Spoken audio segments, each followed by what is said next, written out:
Friends, എല്ലാവർക്കും Sahaslife സ്വാഗതം. ഞാൻ ഇന്ന് എന്താ ചെയ്യാൻ പോകുന്നത് എല്ലാവർക്കും മനസ്സിലായിട്ടുണ്ടാവും അല്ലേ? അതെ, ഫ്രൈ പാനിൽ തന്തൂരി ചിക്കൻ, അത് റെസ്റ്റോറൻറ്റിൽ കിട്ടുന്ന അതേ ടേസ്റ്റിൽ നമുക്ക് എങ്ങനെ വീട്ടിൽ ചെയ്യാമെന്നാണ്.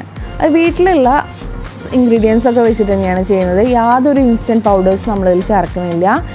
മാരിനേഷൻ കൂടുതലായാലേ നമ്മുടെ ചിക്കൻ്റെ ടേസ്റ്റ് പക്കയായിട്ട് കിട്ടുള്ളൂ. അപ്പോൾ അത് ശ്രദ്ധിച്ചാൽ മതി. അപ്പോൾ നമുക്ക് ആദ്യം മസാല തയ്യാറാക്കാം. അതിനായിട്ട് 5 പച്ചമുളക്, 1.5 ടേബിൾ സ്പൂൺ ഇഞ്ചി, 1.5 ടീസ്പൂൺ മുളക് പൊടി, 1/2 ടീസ്പൂൺ മഞ്ഞൾപ്പൊടി, ആവശ്യത്തിന് ഉപ്പ്, പിന്നെ ഒരു ചെറുനാരങ്ങയുടെ നീര് കുരു കളഞ്ഞത്, മുഴുവൻ നീരെടുക്കണം. എന്നിട്ട് നന്നായിട്ടൊന്ന് അരച്ചെടുക്കാം. ഇനി അത് മാരിനേറ്റ് ചെയ്യുന്ന പാത്രത്തിലേക്ക് ചേർക്കാം. ഇനി നമ്മൾ അരിഞ്ഞു വെച്ചിരിക്കുന്ന ഇറച്ചിയും കൂടി അതിലേക്ക് ഇടുക. അപ്പോൾ ലെഗ് പീസൊക്കെ ആണെങ്കിൽ നന്നായി വരഞ്ഞു കൊടുക്കുക, എല്ലിൽ മുട്ടുന്ന രീതിയിൽ വരഞ്ഞു കൊടുക്കുക. എന്നിട്ട് നന്നായിട്ട് ഈ മസാല അതിൽ തേച്ച് പിടിപ്പിക്കുക, നല്ല അമർത്തി തേച്ച് പിടിപ്പിക്കാം. കൈ തന്നെ ഉപയോഗിക്കുക, നല്ല അമർത്തി തേച്ച് പുരട്ടി നല്ല വെക്കണം. അതിൽ എല്ലാ ഭാഗത്തേക്കും ആ മസാല എത്തണം. മസാല കുറച്ച് കൂടുതൽ നിൽക്കുകയാണ് വേണ്ടത്, അപ്പോഴാണ് ആ ചിക്കനിലേക്ക് നന്നായിട്ട് കിട്ടുള്ളൂ. അത് വറുത്തെടുക്കുമ്പോൾ ആ ഫ്ലേവർ നമുക്ക് കിട്ടണം. ഇനി നമുക്കിത് മൂടി വയ്ക്കാം. 1 മണിക്കൂറെങ്കിലും കുറഞ്ഞത് വെക്കണം. ഓവർനൈറ്റോ എത്ര നേരമെങ്കിലും വയ്ക്കാം. 1 മണിക്കൂർ കുറഞ്ഞത് നമ്മൾ മാരിനേറ്റ് ചെയ്യണം. അതിന് ശേഷം നമുക്ക് തുറക്കാം. ഇനി ഒന്നുകൂടി ഒന്ന് മിക്സ് ചെയ്യാം. ആ ഉപ്പും ചെറുനാരങ്ങ നീരുള്ള കാരണമൊക്കെയാണ് അതിൽ നിന്ന് വെള്ളം ഇറങ്ങി നിൽക്കുന്നത്. ഇനി നമുക്ക് വറുത്തെടുക്കാം. അപ്പോൾ മീഡിയം അല്ല എന്നാൽ ലോ അല്ലാത്ത രീതിയിൽ ഫ്ലെയിം വെക്കണം. അപ്പോൾ എണ്ണ ചൂടായതിന് ശേഷം നമ്മുടെ ഇറച്ചി കഷ്ണങ്ങൾ അതിലേക്ക് ഇട്ട് കൊടുക്കാം.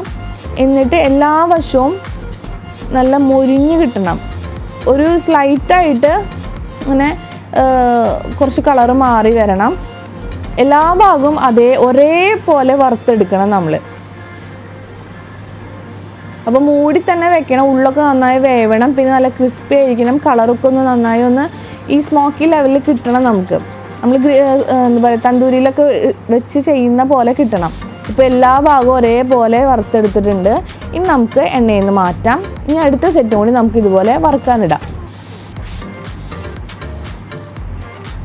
ഓക്കെ, അപ്പോൾ നമുക്ക് വേണമെങ്കിൽ ചിക്കൻ്റെ നടു മുറിച്ചിടാം. ഇതിപ്പോൾ ഞാൻ ചെറിയ കഷ്ണമായിട്ടാണ് എടുത്തിരിക്കുന്നത്. ഈ നടു ഒന്ന് ചിക്കനൊക്കെ മാറ്റി സ്പേസ് ആക്കി വെക്കുക. അതിലേക്ക് ഒരു പാത്രം വയ്ക്കാം.